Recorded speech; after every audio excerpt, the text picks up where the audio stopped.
it would be completely and utterly understandable, allowable, and really quite normal if you are finding yourself from time to time having wobbles, having moments where you just feel like, oh, I don't think I can do this any longer. When will this end? What if I'm getting this all wrong? What if I just should have been doing all those things everyone else on Facebook is posting they're doing? It's really, really understandable that you will have moments, you will have days, you might even have a few days where you wobble. And of course where the children wobble as well. It's this big uncertainty, I think, has so much to do with it. It's like when you know, okay, here is term time, these are the things I have to do. It's not easy and it's full on, and I've got to get everyone out the door, and I've got to make sure they got their PE kit and, you know, lunch money and the slip that somebody needed to go on the zoo trip and all the rest of it. It's kind of chaotic and definitely not easy, but you get into a kind of rhythm and routine with it all. And then the holidays are the holidays, however they work out for you. Again, you figure out a system, there's stuff around, there's maybe holiday programs, family members to help out, there's going away somewhere. Yeah, so those things we know, don't we? This time we don't know. We don't know because this is the first time it's ever been like this. Well, certainly for any of us, but actually in history, if you think about it.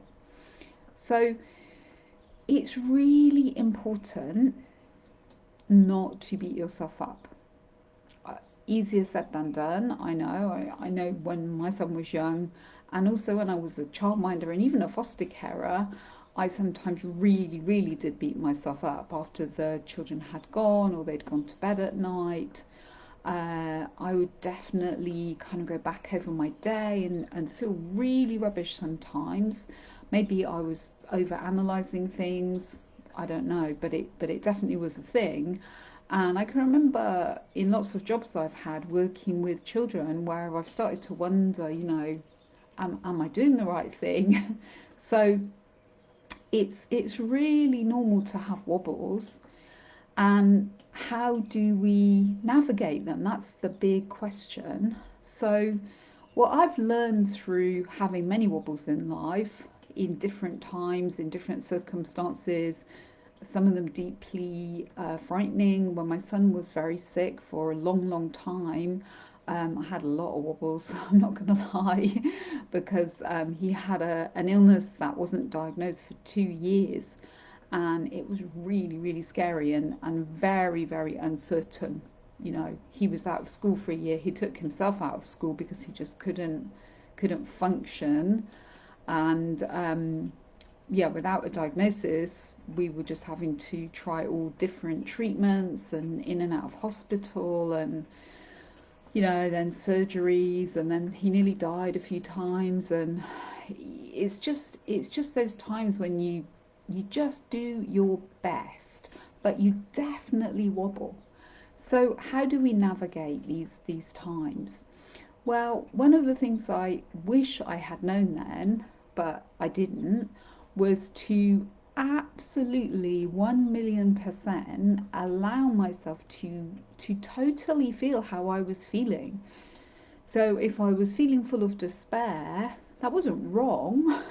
If I was feeling like at this moment I just cannot go on any longer, that was also fine. If I was feeling frustrated, even maybe with my child, even though he was sick, as long as I didn't say that to him, that was also fine. There was no wrongness in any of it. Obviously, if I'd acted on it in an unkind way, that would not be so great. But to feel the very real feelings I had would have been completely fine.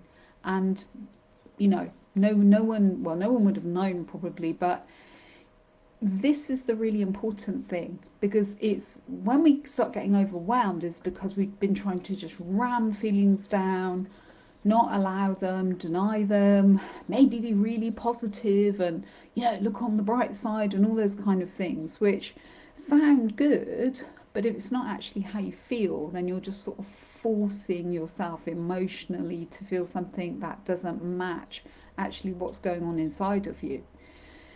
Now, obviously, this isn't, I say obviously, maybe it's not obviously, this isn't an invitation for us all to think, you know what, I'm just going to look for the worst in everything, and I'm just, when I get miserable, I'm just going to be miserable for days, because in the long term, that wouldn't be good for our mental or physical health.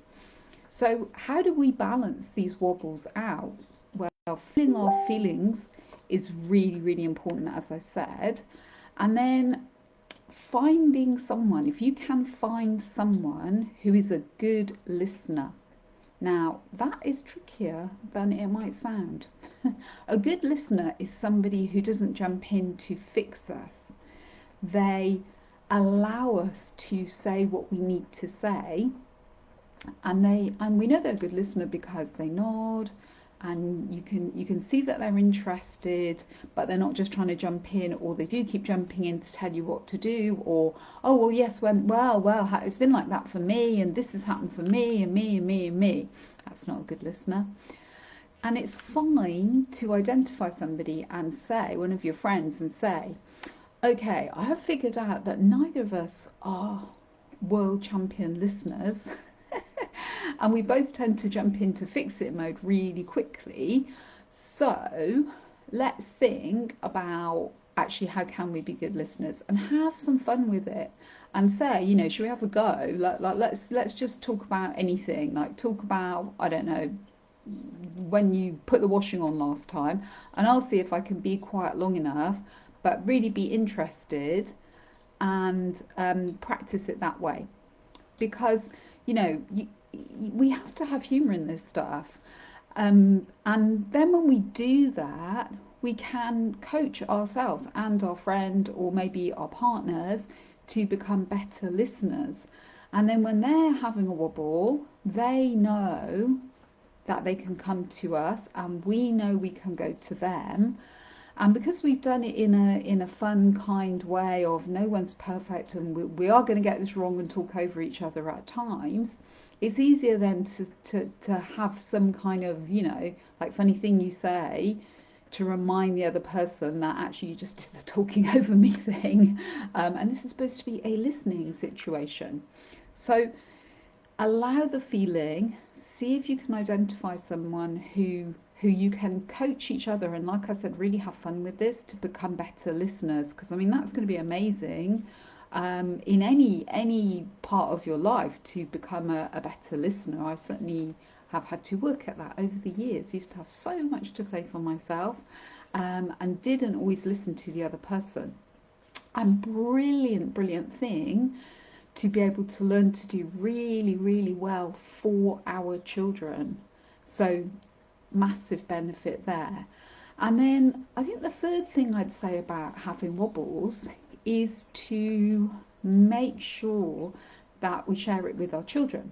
So we're not trying to burden them, we're not trying to make them feel that it's their fault, and of course we're not trying to scare them, but they will pick up, something's really off in mum or dad, or nan, or whoever it is, who's raising them. They will pick it up straight away if something is off. So they'll sense that you're not okay. So again, pretending false positivity and, this then doesn't match what they can feel coming through your body. And that's actually quite scary for a child. So think about this again yourself, or if you have a partner, maybe you can work out something that you can use and say yourselves together. But just let children know, and even if they're really young, they will still pick up that something is just not okay with you, and their systems will feel anxious and feel scared. So saying something like, oh, I just feel a bit funny and a bit, and you don't even need to know what the feeling is, But just by flagging up, or I feel a bit funny, or depending on obviously on their age, I've got some, just feel like I'm having a big wobble on the inside. I don't really know why, but suddenly I don't know, I just feel a bit sad or a bit anxious or a bit spaced out. I'm just gonna lie on the floor actually and just do some breathing, or I feel like I might cry, or I just need to go and stand in the garden for a bit, or just go in the loo and just something. So by doing that, you're also modeling to your children. Everybody has wobbles, it's perfectly normal. This is some of the feelings we might have when we're having one, and these are ways that we can maybe soothe ourselves or help our body and brain feel a bit more comfortable again. So it can become an opportunity. This for me, this time is potentially, and it's easy for me to say because I do not have 4 children running around my house. I wish I did. Potentially a really amazing opportunity to be doing a lot more of this emotions based, body based kind of learning with our children, so that we can model when we're stressed, when we're sad, when we're feeling lonely, when we're frustrated that we can't see our friends or nanny or go to whatever it was we should have been going to at this time of the year. And this is how we manage and this is how we cope. Completely fine to have the feelings we have about it. There's no good or bad ones. If we're angry, if we're hating anything, it's okay. It's okay. That's just how we feel right now. And the thing with feelings is that they come and then eventually they go. And that's a really useful thing to remember. And maybe, with a child you can chat about, oh, do you remember the time when we were so upset because we missed this, or at the last minute we couldn't go there, or oh, I remember, and allowing lots of pauses for them to join in and say what they remember about it. And then, I don't know, eventually it just kind of went away, that feeling, didn't it? And I remember later that night or the next day. So it just to reassure them that feelings come, all feelings are acceptable, and then they go on their own sweet way. So I hope that's really helpful if you are feeling a bit wobbly today. It's completely understandable. I think everyone on the planet has had various versions of wobbling at different times. Just keep taking care of yourselves emotionally, mentally, physically, and as a family.